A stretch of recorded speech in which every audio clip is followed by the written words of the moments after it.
మనుష్యుడికే ఒక అనుగ్రహం ఇచ్చాడు. ఇది ఎంత తేలికైన అనుగ్రహం ఇచ్చాడంటే, రేపటి రోజు ఉదయం రథసప్తమి తిథి ఉండగా సమంత్రక స్నానం చెయ్యాలి. మంత్రం లేని స్నానం మీరు చేశారనుకోండి, అది కాకి స్నానం అని పిలుస్తారు. దానివల్ల ప్రయోజనం ఏమి ఉండదు. జిల్లేడాకులు రేగుపళ్ళు తల మీద పెట్టుకుని నేను పోసుకున్నానండి అన్నారు అనుకోండి, దానికి ఏం ఉపయోగం ఉండదు. సమంత్రకమే చేయవలసి ఉంటుంది స్నానాన్ని. దాన్ని మంత్రస్వరూపాన్ని ఏం చేస్తారంటే అందరికీ అందుబాటులోకి తీసుకురావడం కోసం మంత్రం అంటే అంగన్యాస కరన్యాసాలు ఉండాలి, ఒక ఉపదేశం ఉండాలి.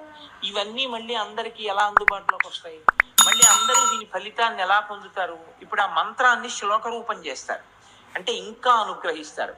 ఇప్పుడు మీరు ఆ శ్లోకం చెప్పిన తరువాత రేగుపళ్ళు జిల్లేడు పళ్ళు తల మీద పెట్టుకుని అప్పుడు నీళ్లు పోసుకుంటే అవి జారి కింద పడిపోతాయి.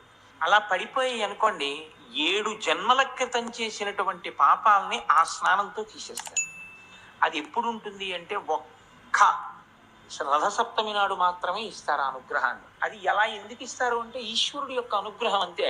అవి ప్రశ్నించడానికి ఏం ఉండదు. ఈశ్వరుడి కృప కొన్ని నైమిత్తిక తిథుల యందు ప్రసరణం జరుగుతుంది. ఇప్పుడు భీష్మాష్టమి వస్తుంది.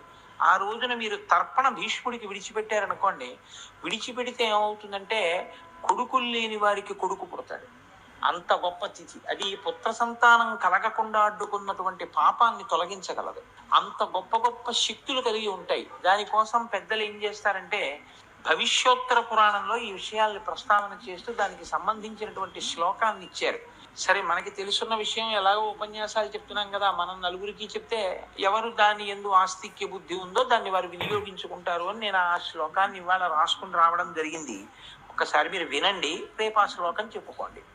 యజ్జన్మ కృతం పాపం మయా సప్తమ జన్మసు తన్మే రోగంచ శోకంచ మాకరీ హంతు సప్తమి ఏతజ్జన్మ కృతం పాపం యచ్చ జన్మాంతరార్జితం మనోవాక్కాయజం యచ్చ జ్ఞాతా జ్ఞేతే చ యే పునః ఇది సప్తవిధం పాపం స్నానాన్నే సప్తసప్తికే సప్త వ్యాధి సమాయుక్తం హరమాకరి సప్తమి. 7 జన్మలలో